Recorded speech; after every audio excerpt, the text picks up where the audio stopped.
Bryce Harper, now a member of the Phillies, agreeing to a 13-year, $330 million deal. Let's welcome an MLB Network insider, Ken Rosenthal, who has been all over this as well. And Kenny, just to pick up on where Bill left off here, it seemed like L.A. and San Fran, they were making very strong pushes late. How did Philadelphia get this done?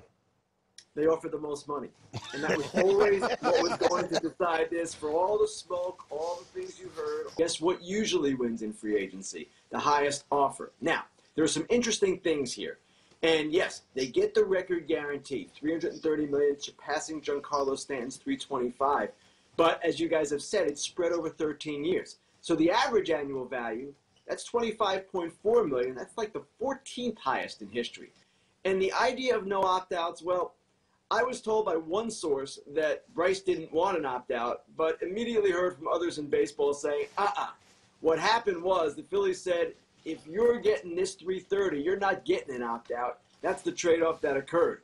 I don't know that we'll ever have the exact truth there. I'm sure there will be dispute over that. We've all questioned whether they actually would spend the stupid money. Remember, when they didn't sign Machado, their GM, Matt Klentak, said he exceeded our valuation.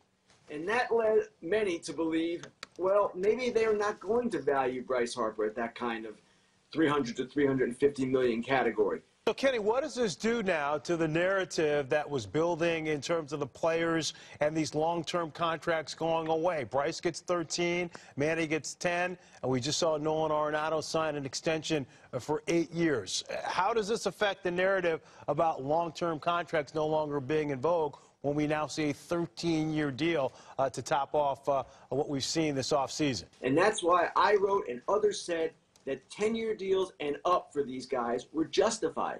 They're young enough. They're not signing at 32 years old and taking the deal through 42. No. Bryce Harper's deal will expire at age 38 when, if he's still, he should be reasonably productive. So from that perspective, these are elite players at unusual ages for free agents, and I don't know that it changes the narrative completely. Ken, just reiterate, what surprises me is there's nothing cute here, right? There's no opt-outs. It seems like, yeah, is this like a statement saying, no, Phillies, Philly for life, this is it, we're in the brand now, Bryce Harper, Philadelphia Phillies? That will be something that different people will interpret in different ways, Brian. And certainly Bryce's camp will say he wanted that long-term commitment, that long-term marriage. Others will say he wanted the $330 and he was willing to accept whatever else he had to, no opt-outs for one, to get the $330. Kenny, I'm going to throw you a hook right here. 13 years, National League club. Did the Philadelphia Phillies get the jump start on this DH in both leagues things moving forward?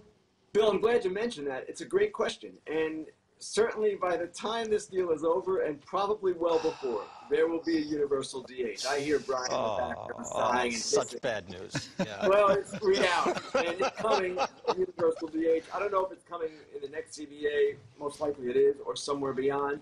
But, yes, that will give National League teams now and in the future more comfort in signing players, position players, to these kinds of deals.